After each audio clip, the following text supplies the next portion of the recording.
दोस्तों सुजलॉन एनर्जी की बात करें तो स्टॉक के अंदर आज हमने पॉजिटिव क्लोजिंग देखी है।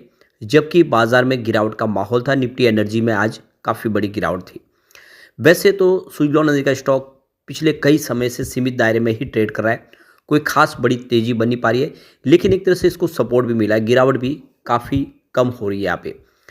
तो क्या ये स्टॉक आने वाले समय बेहतर करने की उम्मीद है? यहाँ पे सबसे जो बड़ी बात है कि यहाँ पे इस बार नवंबर महीने में म्यूचुअल फंड ने जम के खरीदारी की है। बहुत सारे म्यूचुअल फंड ने अपनी होल्डिंग को बढ़ाया। यहाँ पे एक बड़ी अपडेट और निकल के आ रही है। गवर्नमेंट ने यहाँ पे काफ़ी नए हाइब्रिड टेंडर जारी करने की ऐलान की है।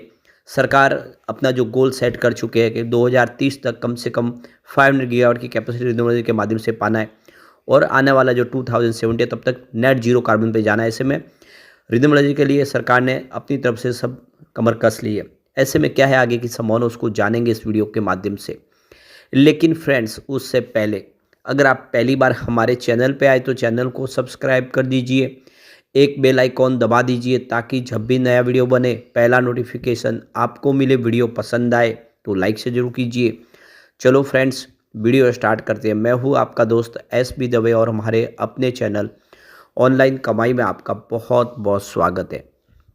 तो सबसे पहले निफ्टी एनर्जी की बात कर ले। आज 36,969 के स्तर पे क्लोजिंग थी, जहां पे 224 पॉइंट की गिरावट थी, यानी 0.6% गिरा निफ्टी एनर्जी। तो बाजार में दबाव था। सेंसेक्स में भी लगभग 400 पॉइंट के आसपास की गिरावट हुई, लेकिन सुजलॉन ने पॉजिटिव क्लोजिंग दी है। तेजी तो कोई खास बनी नहीं, लेकिन क्लोजिंग जरूर पॉजिटिव है, ग्रीन है। तो स्टॉक की शुरुआत आज पॉजिटिव हुई 67.50 पर। क्लोजिंग फ्राइडे की 66.20 के आसपास थी। इंट्राडे में 66.16 का लो बना, यानी स्टॉक के अंदर हल्की सी गिरावट हुई, लेकिन जो तेजी बनी वो काफ़ी शानदार है। 68.62 का हाई बना है, यानी अगर बाजार ने आज साथ दिया होता तो इस स्टॉक में तेजी बन सकती थी, क्योंकि स्टॉक ने काफ़ी दिन के बाद 68 के लेवल को छुआ आज, यानी खरीदारी लौट के आई है। अंत में क्लोजिंग 66.25 के आसपास रही, यानी बिल्कुल फ्लैट ही कह सकते हैं। 0.076% की तेजी के साथ तो बाजार का साथ नहीं मिला, लेकिन वॉल्यूम बढ़ने लगा है। वॉल्यूम बढ़ना इस बात का इशारा है कि बड़े फंड हाउस फिर से सुजलॉन की तरफ पॉजिटिव रुख कर चुके हैं। तो पिछले एक महीने पहले इसका 8 करोड़ का वॉल्यूम था, 4 करोड़ की डिलीवरी उठाई गई थी। 1 वीक पहले 4 करोड़ का वॉल्यूम हुआ था, सामने 2 करोड़ की डिलीवरी उठाई गई थी, यानी वॉल्यूम जस्ट आधा हो गया था। लेकिन देख सकते हो कि यहाँ पे फ्राइडे को वॉल्यूम बढ़ के 5 करोड़ तक पहुँच गया, सामने 2 करोड़ की डिलीवरी उठाई गई, और वही वॉल्यूम आज 6 करोड़ तक चला गया है। यानी वॉल्यूम आप देख सकते हो फिर से बढ़ने लगा है, और ये एक काफ़ी शानदार बात है। अब इसकी परफॉर्मेंस अगर आप देखें तो स्टॉक काफ़ी समय से सीमित दायरे में ही है।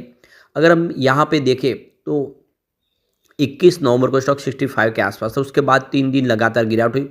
स्टॉक 26 नवंबर को 63 के आसपास आ गया, और उसके बाद अगर आप देखें 2 दिन की तेज़ी बनी। स्टॉक एक बार 28 नवंबर को 65 तक चला गया, लेकिन उसके बाद में 29 नवंबर को काफ़ी बड़ी गिरावट हुई, 62 के आसपास आ गया।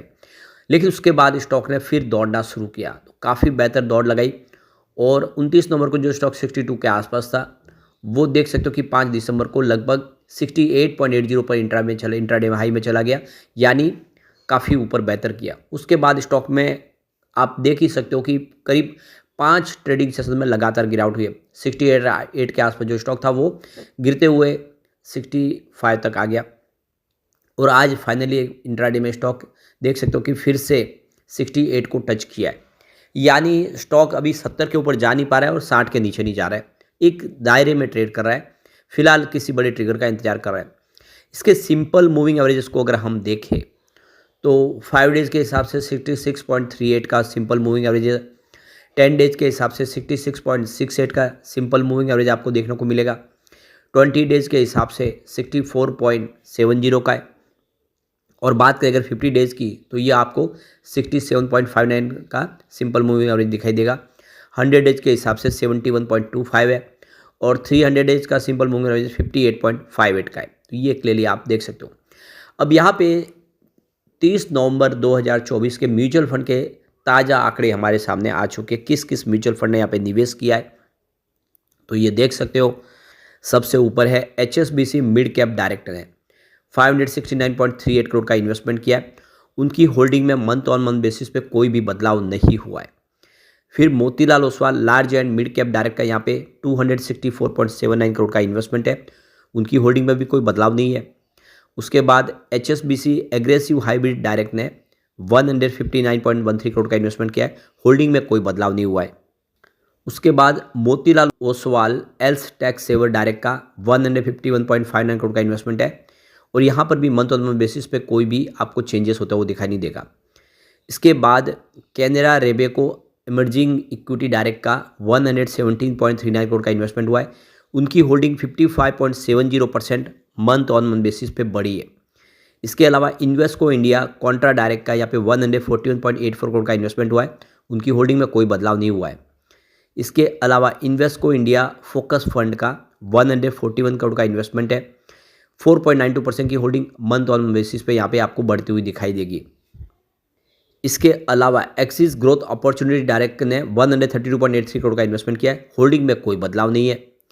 उसके बाद मीरे एसेट मिड कैप डायरेक्ट का 132.08 करोड़ का इन्वेस्टमेंट है, उनकी holding 100% month on month basis पे बढ़ी है, यानी एक फ्रेश एंट्री हुई है। उसके बाद HSBC large and mid cap direct का 125.26 करोड़ का इन्वेस्टमेंट हुआ है, होल्डिंग में कोई बदलाव नहीं है। तो ये क्लियरली सिग्नल है कि यहाँ पे किसी भी म्यूचुअल फंड ने अपनी होल्डिंग ट्रिम नहीं की है। कुछ म्यूचुअल फंड ने यहाँ पे अपनी होल्डिंग बढ़ाई है, तो किसी ने यहाँ पे अपनी होल्डिंग को अनचेंज रखा है। लेकिन सबसे बड़ा ये पॉजिटिव पॉइंट है कि यहाँ पे कोई भी म्यूचुअल फंड कंपनी हो, काफ़ी अच्छे म्यूचुअल फंड ने जम के खरीदारी की है। अब जो बड़ी अपडेट निकल के आ रही है, सरकार हाइब्रिड टेंडर जारी करने जा रही है क्लीन एनर्जी के पोर्टफोलियो के गोल को अचीव करने के लिए। तो इंडिया आने वाले 2032 तक $10 ट्रिलियन की इकोनॉमी बनना चाहते हैं और इसके लिए सबसे बड़ा जो योगदान होगा वो रिन्यूएबल एनर्जी का ही होगा। ऐसे में आप देख सकते हो कि 2030 तक के लिए दुनिया की तीसरी अर्थव्यवस्था बनेगी, तो सरकार ने इसके लिए कमर कस ली है। ग्रीन हाइड्रोजन इंडिया में बनेगा और उसको एक्सपोर्ट भी किया जाएगा। तो इसके लिए सरकार ने देख सकते हो कि नए हाइब्रिड टेंडर जारी करने का फैसला किया है। तो जितनी सरकारी कंपनियां हैं उसमें आप देखें कोल इंडिया लिमिटेड हो या फिर ONGC हो, NTPC हो, ये अपने अपने बलबूते पे अब देख सकते हो कि ग्रीन एनर्जी के प्रोजेक्ट शुरू कर चुके हैं। 2070 तक जो नेट जीरो कार्बन पे जाना है उसके लिए इन्होंने अपनी तरफ से तैयारी शुरू कर दी है। काफ़ी सारे टेंडर शुरू हो चुके हैं। यहाँ तक कि आपको पता होगा NTPC की तरफ से इंडिया का सबसे बड़ा टेंडर सुजलॉन को हासिल हुआ है। ONGC अपनी तरफ से 2030 तक 10 गीगावाट का पोर्टफोलियो ऐड करना चाहती है और NTPC ने 60 गीगावाट का 2032 तक के लिए अपना लक्ष्य रखा है। इंडिया ऑलरेडी 200 गीगावाट की इंस्टॉल कैपेसिटी को पाके एक नया इतिहास रच दिया है और आने वाले समय 500 गीगावाट तक 2030 तक के लिए टारगेट सेट किया है। तो अब देख सकते हो कि सुजलॉन जैसी मजबूत पुरानी कंपनियों के लिए एक बहुत अच्छा मौका निकल कर आया कि सरकारी टेंडर हासिल कर सकते हैं और इसके लिए शर्त होती है कि कंपनी डेट फ्री होनी चाहिए और सुजलॉन अब डेट फ्री है, तो इस मौके का फ़ायदा उठा के वो यहाँ पे इन टेंडर में हिस्सा लेंगे और आने वाले समय अपने कारोबार को आगे बढ़ा पाएंगे। सुजलॉन की 20 गीगावाट की इंस्टॉल कैपेसिटी है प्लस इसके ऊपर, और इंडिया की देखें तो 14,950 मेगावाट की इंस्टॉल कैपेसिटी है। यहाँ पे लगातार बहुत सारे अवार्ड कंपनी को मिले, जिसमें देख सकते हो कि the best contribution in wind energy award CBIP new Delhi in 2022, wind turbine tower technology company of the award year wind turbine, ये फोरम 2016-17 में दिया गया। CII-ITC सस्टेनेबिलिटी अवार्ड 2014-15 के अंदर मिला। नेशनल अवार्ड फॉर मैन्युफैक्चरिंग यह इनको मिला है, देख सकते हो कि दमन प्लांट के लिए 2019 में। इस तरह से काफ़ी सारे अवार्ड कंपनी ने प्राप्त किए और कंपनी को यहाँ पे देख सकते हो कि सोलर प्रोजेक्ट क्वालिटी सर्टिफिकेट भी मिल चुका 100 मेगावाट प्रोजेक्ट के लिए DNV की तरफ से, तो कंपनी सोलर प्रोजेक्ट भी करेगी। ऐसे में एक बहुत अच्छी अपॉर्चुनिटी इस समय सुजलॉन के लिए दिखाई दे रही है। लेकिन फ्रेंड्स, कोई भी इन्वेस्टमेंट करने से पहले अपने फाइनेंशियल एडवाइजर से एडवाइस ले ले या अपना खुद का रिसर्च करें, क्योंकि हमारे वीडियो आपके एजुकेशनल पर्पज़ के लिए ही बनाए। वीडियो पसंद आए तो लाइक से जरूर कीजिए और चैनल को सब्सक्राइब कर दीजिए। Thank you friends.